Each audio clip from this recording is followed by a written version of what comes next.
Well, don't just stand there with your tongues hanging out.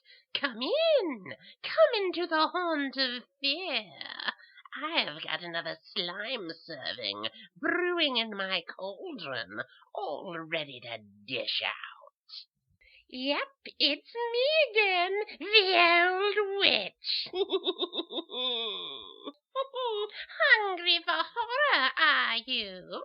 Good. Then close your dilated nostrils and open your little leering mouths, and I'll shovel in foul fare.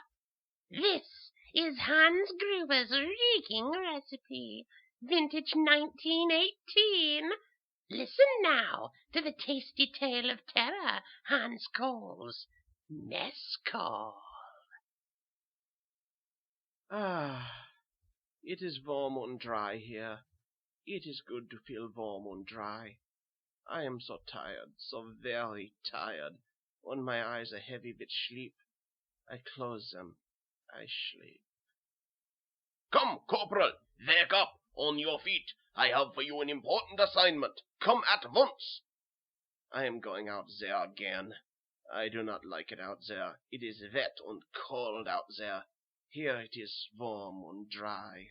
You will proceed to Area 14 Northwest. You will date your report November 21st, 1917, on the exact hour. That is important. Yes, Oberleutnant. I am crawling on my belly through the mud. It is cold and damp, and I shiver and my teeth chatter. I grip my mouth tighter. I am approaching Area 14 Northwest. I must be quiet. They are there. The enemy. They are just over that hill ahead. I will hide in this shell hole. I must be quiet. November 21st, 1917, 10:40 p.m., enemy position 115 yards west of... I stop writing my report. I listen. Someone is here. Here in this shell hole. With me!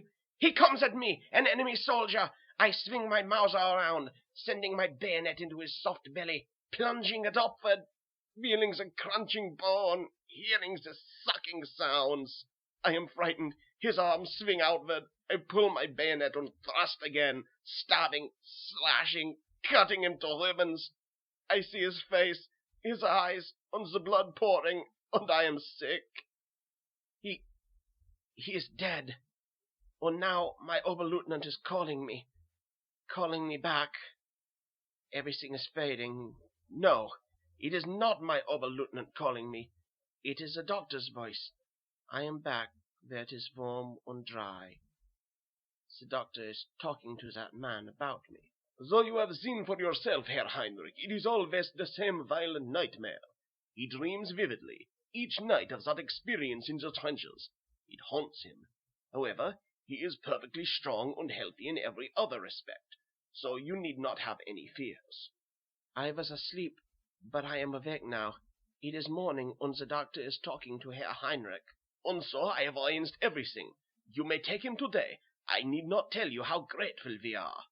Oh, I am glad to do this for him, Herr Doctor. Hans, I have news. You are leaving here today, my boy. Herr Heinrich is taking you to his home, to live. You will help in his shop, of course, but the work will be light, and the hours short. What do you think of this, Hans?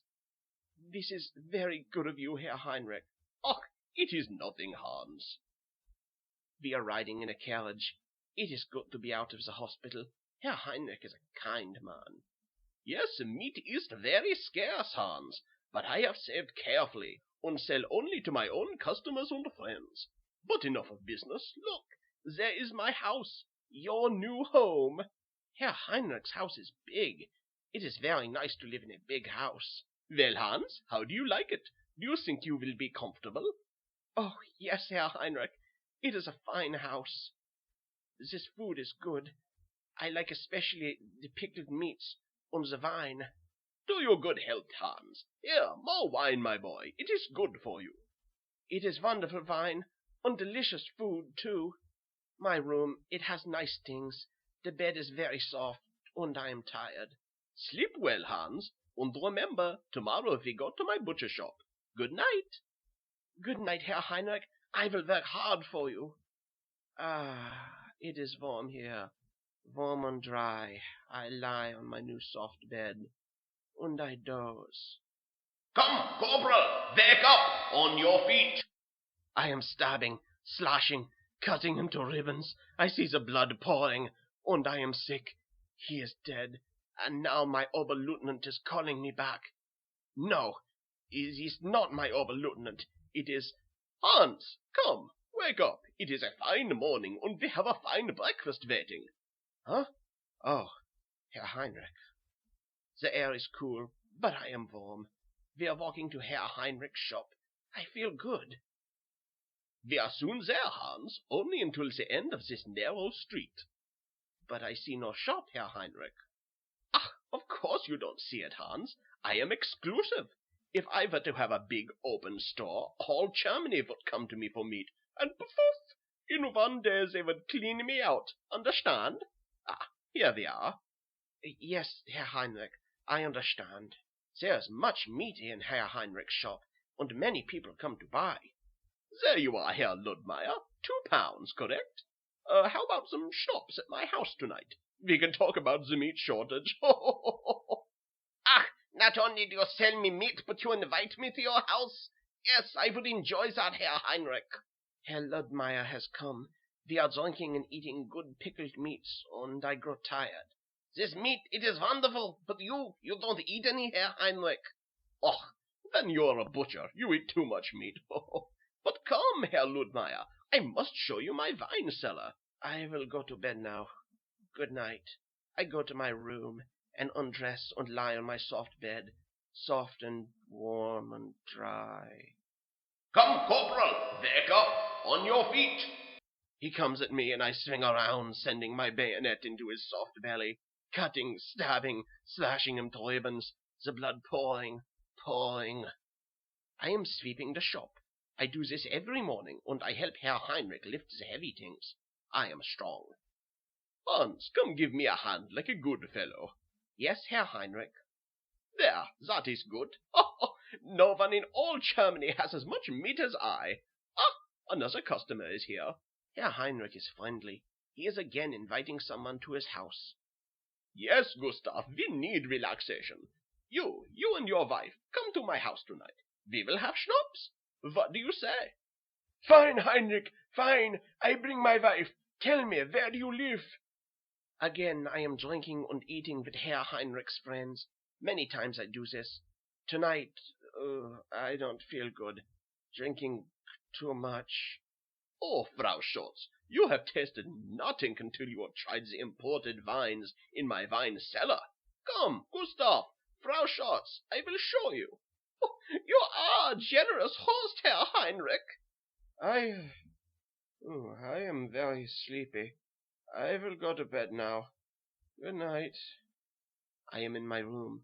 It is dark here. I am dizzy. Everything is spinning and I am falling. My head, it hurts. It is warm and dry here. It's good to feel warm and dry. I am so tired and... Come, Corporal, wake up, on your feet. I have for you an important assignment. Hurry, Corporal, there is much to do tonight. Come. Yes, Oberleutnant. It is cold and damp, and I shiver, and my teeth chatter. This way, Corporal, this way. But be careful, the enemy is just over that hill. I must be quiet. I will hide in this shell hole and make out my report. November 21st, 1917, 10:40 p.m. Enemy position 115 yards west of... Listen, Hans, listen. Take this, your Mauser. Someone is in the shell hole with me. I turn, gripping my Mauser. There he is, Hans. Get him! An enemy soldier. I swing around, sending my bayonet into his soft belly, feeling the crunching bones, hearing the sucking sounds. Good, Hans, good. Now go to work. I pull out my bayonet and thrust again, stabbing, slashing, cutting him to ribbons. Careful, Hans, careful. I see his face, his eyes, and the blood pouring. and I am sick. Hans, why do you stop? Finish your work. My head hurts where I struck it, and my dream vanishes, and I am standing in a dark, damp cellar before oh Lord, a butcher's chopping block. Go on, Hans, finish. Oh, there is a body on the block.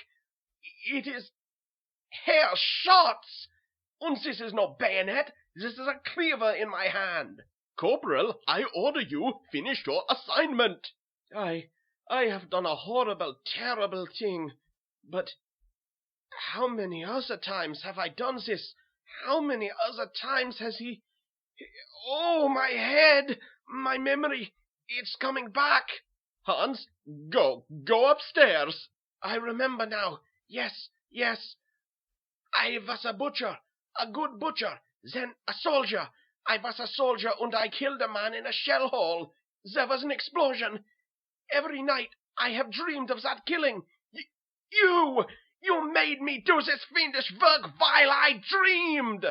Yes, you found out I was a butcher, like no other shop in all Germany. Yours is full of meat. All of the visitors you have brought down here, yes, of course, your exclusive shop is filled with human meat. No! He comes at me, and everything goes black. It is suddenly cold and damp, and he is the enemy soldier, and I am sending my bayonet into his soft belly, crunching the bone, hearing the sucking sounds, stabbing, slashing, cutting him to ribbons, his face, his eyes, the blood pouring. Good Lord! Well, fiends, that's my delirium dish for this issue of CK's Mag.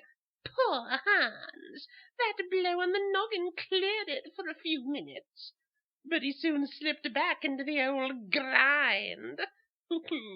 Anyway, he was put into a nice, warm, dry room, with cushioned walls and barred windows, and he never ate another hamburger as long as he lived. Bye now. We'll all see you next in VK's Mag, the Vault of Horror.